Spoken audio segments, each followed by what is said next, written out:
heureux de vous retrouver pour Parole de vie. La parole de Dieu, c'est une parole de vie, une parole qui amène la vie. Si, quand vous lisez la Bible, c'est la mort, il y a un problème. Hein. La lettre tue, mais l'Esprit vivifie. Et je prie que l'Esprit de Dieu puisse rendre cette parole vivante pour vous. Nous sommes aujourd'hui avec l'épître de Paul aux Romains et au chapitre 8. Alors c'est aussi un passage formidable, hein, le chapitre 8, il y a beaucoup de déclarations extraordinaires là-dedans, mais je veux juste retirer quelques pépites, si on peut dire ça comme ça, parce que quand on prend le temps de lire la Bible tranquillement, il y a des trésors. Il ne faut pas lire la Bible trop vite. Hein. Il y en a qui lisent juste un verset de temps en temps, ou un verset par-ci, un verset par-là. Prenez le temps de méditer. Méditer, c'est quoi? Méditer, c'est lire, c'est prier, c'est dire « Seigneur, parle-moi avec ta parole », c'est repasser sur son cœur ces paroles, c'est laisser Dieu venir nous toucher au travers de sa parole. C'est pour ça, avant de lire la Bible, je vous donne un bon conseil, priez et dites « Seigneur, aide-moi à comprendre ta parole ». Et c'est ce qu'on veut faire aujourd'hui. J'ai prié, nous avons prié, nous voulons que ce ne soit pas ma parole que vous entendiez, mais la parole de Dieu au travers de ce texte de l'apôtre Paul aux Romains, chapitre 8. Ça commence avec une superbe déclaration. « Il n'y a donc maintenant aucune condamnation pour ceux qui sont en Jésus-Christ. » Et ça, il faut que ça rentre dans notre tête. Il n'y a aucune condamnation. Et ce n'est pas n'importe qui dit ça, c'est l'apôtre Paul. Lui qui mettait les chrétiens en prison, lui qui a approuvé le meurtre d'Étienne, lui qui respirait la menace et le sang, il dit « Plus personne ne peut me condamner, il n'y a aucune condamnation parce que je suis en Jésus-Christ. » Et au chapitre 5, il parlait d'être justifié, d'être réconcilié. Il n'y a plus de condamnation maintenant. L'Ancien Testament, et il en parle ici, la loi de Moïse est une loi qui condamne. Mais pour ceux qui sont en Jésus-Christ, il n'y a plus de condamnation. Regardez ce qu'il dit. Il n'y a plus de condamnation pour ceux qui sont en Jésus-Christ. En effet, voilà, donc il explique, la loi de l'esprit de vie. Voyez-vous ? La loi de l'Esprit amène la vie. La loi de l'Esprit de vie en Jésus-Christ m'a affranchi de la loi du péché et de la mort. Il y avait une loi du péché et de la mort. Le salaire du péché, c'est la mort. Mais la loi de l'Esprit de vie nous a affranchis. C'est le terme qu'on utilise pour un esclave qui devient libre. L'esclave, il est la propriété de son maître. Il ne fait pas ce qu'il veut. Mais quand il est affranchi, il est libre, et c'est ce qu'il dit, en Jésus-Christ, j'ai été affranchi. Il dit, car, chose impossible à la loi ne pouvait pas le faire. Et quand il dit la loi ici, il fait référence à la loi de Moïse. On pourrait, nous, peut-être simplifier en disant le Pentateuque, la Torah, ou tout simplement l'Ancien Testament, chose qui était impossible à la loi, parce que la chair la rendait sans force, parce que ce que nous sommes dans la chair nous rendait incapables d'accomplir la loi parfaitement. Eh bien, Dieu a condamné le péché dans la chair en envoyant à cause du péché son propre Fils dans une chair semblable à celle du péché. Alors, l'apôtre Paul prend le temps d'expliquer un petit peu le mécanisme ici, et cela afin que la justice de la loi soit accomplie en nous, qui marchons non selon la chair, mais selon l'esprit. En d'autres termes, il est en train de dire, la loi de l'Ancien Testament est une loi qui conduit à la mort, parce que notre chair ne permet pas d'accomplir cette loi. Mais en Jésus-Christ, il a envoyé en Jésus-Christ, lui, dans sa propre chair, a accompli la loi. Il n'est pas venu pour l'abolir, mais pour l'accomplir.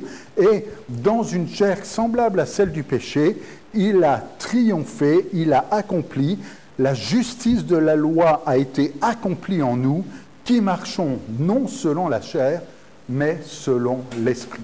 Et ça, il faut que ça rentre aussi.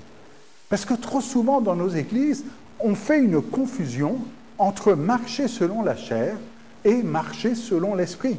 On ne peut pas être dans les deux à la fois. C'est soit on est selon la chair, soit on est selon l'esprit. Soit on est dans la loi de l'Ancien Testament, soit on est dans la loi de l'esprit du Nouveau Testament. Nous ne marchons pas selon la chair, mais nous marchons selon l'esprit. Nous ne marchons plus comme des esclaves, mais comme des hommes et des femmes libres. Et il s'explique en disant au verset 5, on est toujours dans Romains 8, 5, en effet, ceux qui vivent selon la chair, s'affectionnent aux choses de la chair, tandis que ceux qui vivent selon l'esprit s'affectionnent aux choses de l'esprit. Il est en train, en fait, de nous dire, voilà comment vous pouvez identifier celui qui marche selon la chair et celui qui marche selon l'esprit. Et il y a quelque chose de très symptomatique. Celui qui s'affectionne, qui vit selon la chair, va aimer les choses de la chair. Mais celui qui vit selon l'esprit va aimer les choses de l'esprit. Si dans ta vie, tu aimes les choses de la chair, tu marches selon la chair. Si dans ta vie, tu aimes les choses de l'esprit, que tu aspires aux dons spirituels, que tu aspires aux choses de Dieu, tu marches selon l'esprit. Car là où est ton cœur, là sera ton trésor. Et tu peux pas dire, moi je suis un bon chrétien, mais finalement, toi ce que tu désires, c'est avoir de l'argent, c'est avoir une maison, c'est avoir une voiture, c'est avoir... Bon, il y a des désirs qui sont bons, avoir une femme, avoir des enfants, c'est pas mauvais en soi. Mais quand c'est ta priorité, quand c'est ce que tu désires le plus au monde, c'est que tu marches selon la chair. Parce que quand tu marches selon l'esprit, dit l'apôtre Paul, ce qui te fait rêver, ce qui te motive, ce qui t'encourage, ce qui te passionne, c'est les choses de Dieu. C'est la vie avec Dieu. C'est plus de sa présence, de son amour, de sa paix, de sa joie. C'est ce que dit l'apôtre Paul ici. Il dit au verset 7, « L'affection de la chair est inimitié contre Dieu. » Ça veut dire quoi ça? Ça veut dire que Dieu n'aime pas. C'est en horreur, c'est même ennemi de Dieu quand on affectionne les choses de la chair, parce qu'elle ne se soumet pas à la loi de Dieu et qu'elle ne le peut même pas. C'est ce qu'il disait, la loi de l'Ancien Testament n'a pas pu fonctionner parce que la chair n'était pas capable de s'y soumettre. Or, verset 8, « Ceux qui vivent selon la chair ne sauraient plaire à Dieu. » Et c'est important, en fait, c'est là le cœur de la question, est-ce que vous voulez plaire à Dieu? Ou alors, vous voulez plaire à vous-même, plaire aux autres, plaire aux hommes, plaire aux femmes, plaire à vos concitoyens, à ceux qui sont autour? Est-ce que le plus important, c'est le qu'en dira-t-on? Ou est-ce que le plus important, c'est qu'en dira-t-il? Qu'est-ce que Dieu va dire? Je veux plaire à Dieu, qu'importe si ce n'est pas populaire, qu'importe si ça ne plaît pas aux hommes. Et vous savez, je réalise, je sais, je suis conscient que le message que je suis en train de vous apporter aujourd'hui n'est peut-être pas populaire. Et que certains vont dire, mais j'aime pas la parole qu'il est en train de dire. Mais ce n'est pas une parole qui est là pour vous plaire.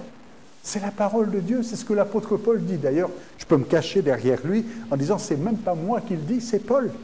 C'est Paul ici qui écrit aux Romains, « Ceux qui vivent selon la chair ne peuvent pas plaire à Dieu. » Et si tu vis selon l'Esprit, tu veux plaire à Dieu. Pour vous, dit l'apôtre Paul, vous ne vivez pas selon la chair, mais selon l'Esprit. Si, du moins, l'Esprit de Dieu habite en vous. Tu ne peux pas vivre selon l'Esprit si l'Esprit de Dieu n'habite pas en toi. Et il dit, si quelqu'un n'a pas l'Esprit de Christ, il ne lui appartient pas. Il ne fait pas référence ici à ce qu'on va appeler chez les pentecôtistes le baptême dans le Saint-Esprit, mais il fait référence ici à cette parole où Jésus dit « Le Père et moi, nous viendrons faire notre demeure en lui ». C'est la nouvelle naissance. Il n'est pas question ici de parler en langue ou de recevoir des dons de puissance. il est question simplement de recevoir la présence de Dieu dans nos vies. Un peu quand on dit à Jésus, viens dans mon cœur, c'est ça l'esprit de Christ. Si quelqu'un n'a pas l'esprit de Christ, il ne lui appartient pas. Et là, ça mérite de faire une pause et de poser cette question, est-ce que tu as l'esprit de Christ? Est-ce que tu appartiens à Christ? Parce que si tu n'as pas l'esprit de Christ, tu ne peux pas plaire à Dieu. Si tu n'as pas l'esprit de Christ, tu ne peux pas lui être agréable. Et tu ne peux pas marcher selon l'esprit. Tu vas forcément marcher selon la chair. Mais si tu as l'esprit de Christ, tu ne peux plus marcher selon la chair. Tu vas marcher selon l'esprit. Et si Christ est en vous, le corps, il est vrai, est mort à cause du péché, mais l'esprit est vie à cause de la justice.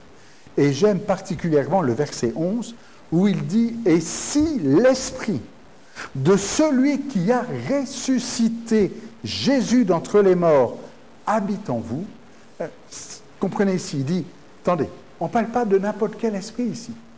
On parle de l'esprit qui a ressuscité Jésus-Christ d'entre les morts. Un esprit puissant, un esprit de force. La mort, comprenez que quand le diable a manigancé pour que Jésus soit crucifié, qu'il a amené les foules qui pourtant, une semaine auparavant, disaient « Hosanna, Hosanna, béni soit au nom de celui qui vient, au nom de celui qui vient, au nom du Père, de Dieu, eh bien, de l'Éternel », la même foule, une semaine après, dit « Crucifie, crucifie, crucifie-le, nous n'avons de roi que César ».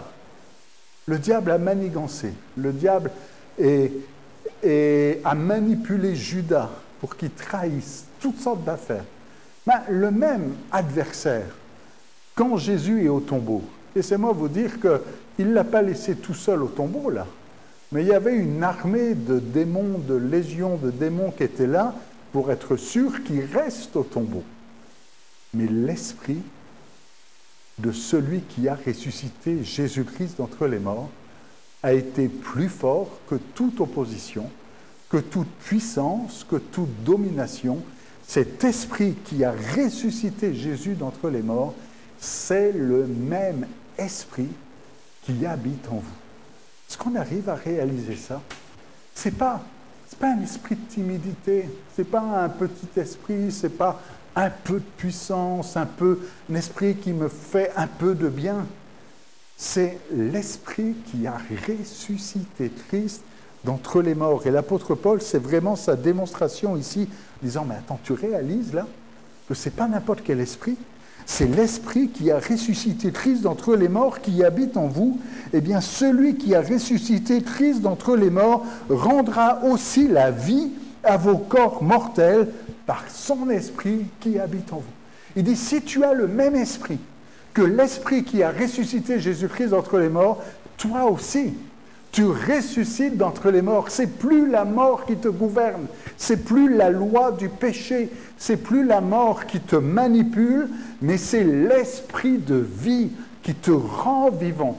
Et l'apôtre Paul l'avait développé, là on est au chapitre 8, mais il l'avait développé au chapitre 6 de l'Épître aux Romains, lorsqu'il dit qu'on est mort avec Christ et qu'on est ressuscité avec lui. C'est de ça dont il est question ici. Alors il dit au verset 12, « Alors frères, si on a bien compris ça, eh bien on ne peut plus vivre selon la chair. Nous ne sommes point redevables à la chair pour vivre selon la chair. Parce qu'on est mort. On ne peut plus continuer à vivre comme si on était mort, parce que l'Esprit de Dieu nous a ressuscités. Si vous vivez selon la chair, vous mourrez. Mais si par l'Esprit vous faites mourir les actions du corps, vous vivrez.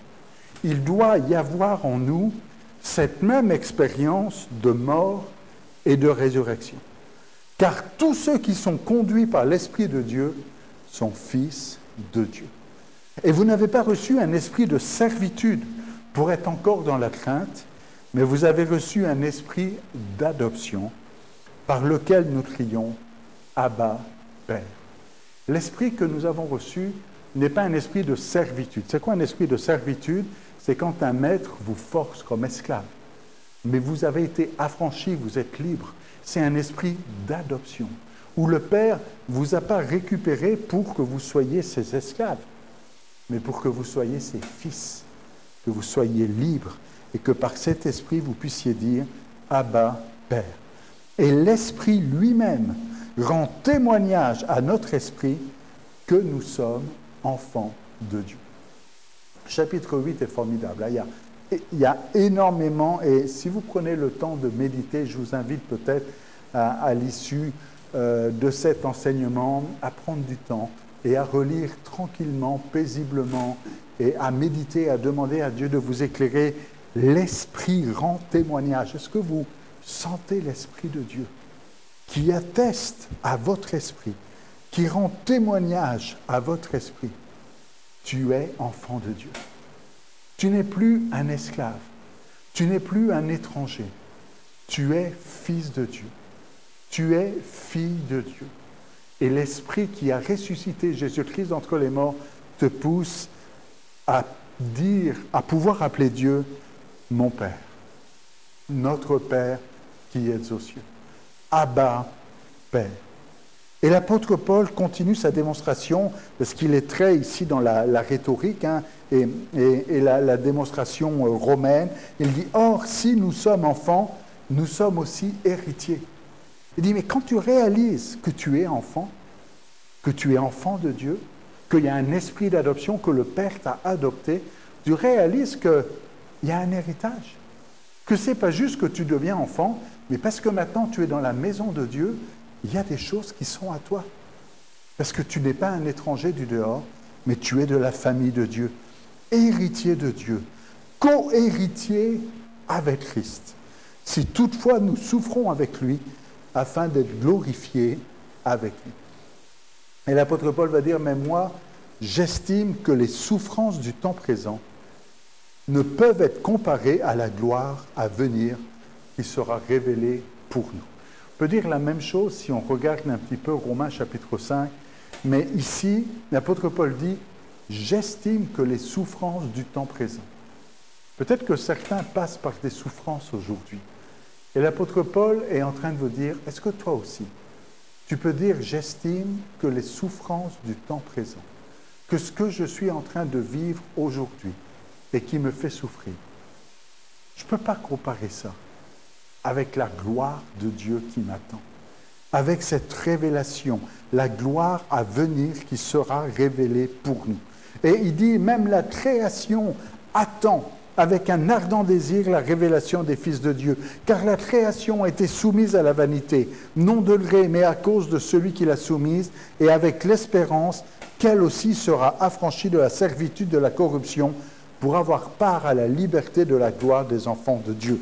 Je passe là-dessus et je vais au verset 24, car c'est en espérance que nous sommes sauvés. Notre espoir, il est dans cet avenir, dans ce salut à venir. En espérance, nous sommes sauvés. Or, l'espérance qu'on voit n'est plus espérance. Ce qu'on voit, peut-on l'espérer encore? Et c'est ça la foi. C'est croire dans ce que l'on ne voit pas. Mais si nous espérons ce que nous ne voyons pas, nous l'attendons avec persévérance. Et là, l'apôtre Paul, qui a parlé de souffrance, vient encourager celui qui souffre en disant au verset 26, de même, l'Esprit nous aide dans notre faiblesse. Peut-être que quelqu'un se sent faible aujourd'hui et cette parole est pour toi. L'Esprit t'aide dans ta faiblesse. L'apôtre Paul dit, l'Esprit nous aide dans notre faiblesse, car nous ne savons pas ce qu'il convient de demander dans nos prières.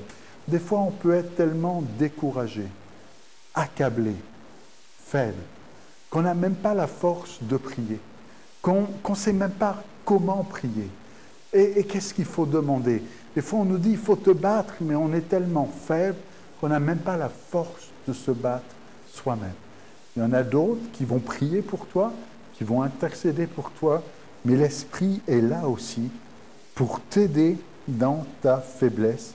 Et l'Esprit lui-même intercède par des soupirs inexprimables.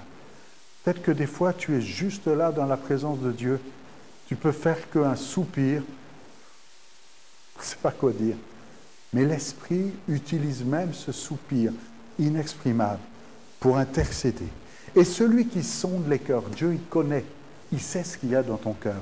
Celui qui sonde les cœurs connaît la pensée de l'Esprit, parce que c'est selon Dieu qu'il intercède en faveur des saints.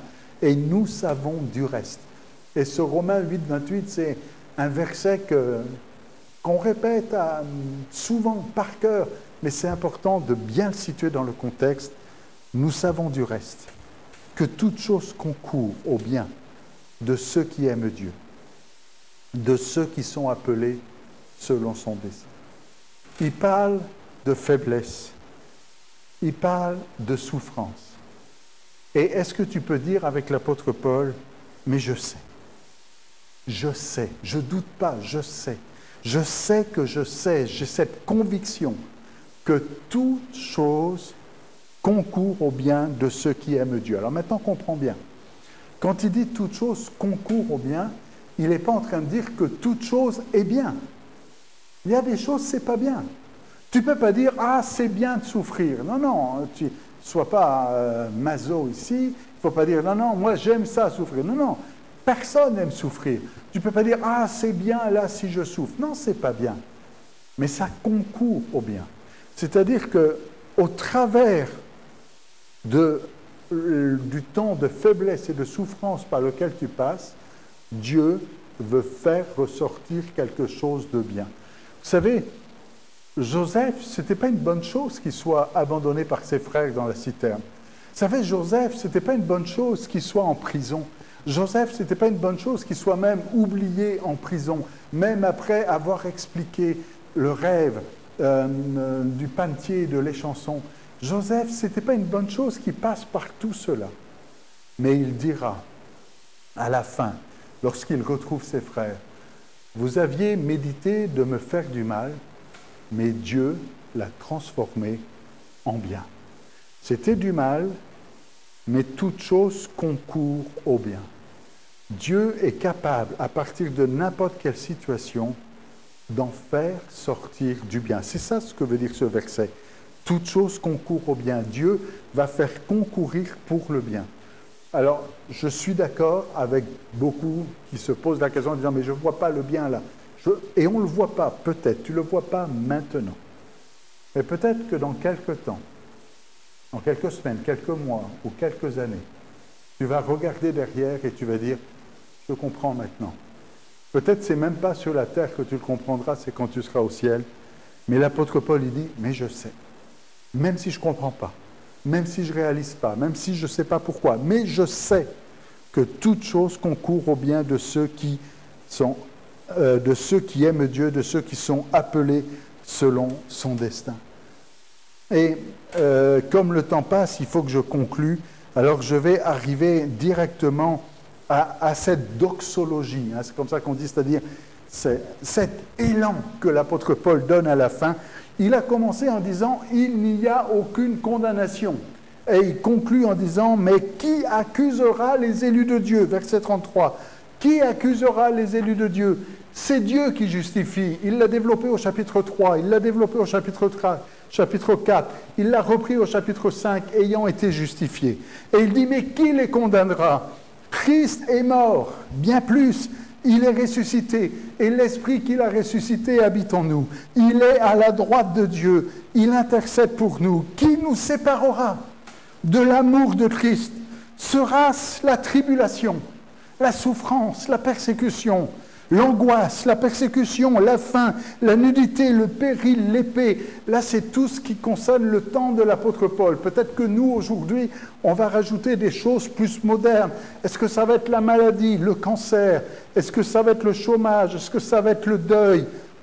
Selon qu'il est écrit, c'est à cause de toi qu'on nous met à mort tout le jour, qu'on nous regarde comme des brebis destinées à la boucherie. Et l'apôtre Paul dit, mais je sais, dans toutes ces choses, nous sommes plus que vainqueurs par celui qui nous a aimés. Il disait au chapitre 5, Dieu a prouvé son amour.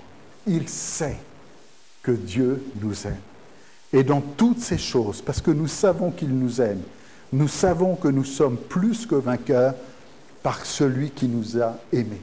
Et l'apôtre Paul qui dit « nous savons », il entre un petit peu sa conviction car j'ai l'assurance, dit l'apôtre Paul.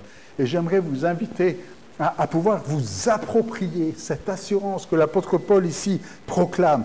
Car j'ai l'assurance que ni la mort, ni les choses à venir, ni les puissances, ni la hauteur, ni la profondeur, ni aucune autre créature ne pourra nous séparer de l'amour de Dieu manifesté en Jésus-Christ notre Seigneur.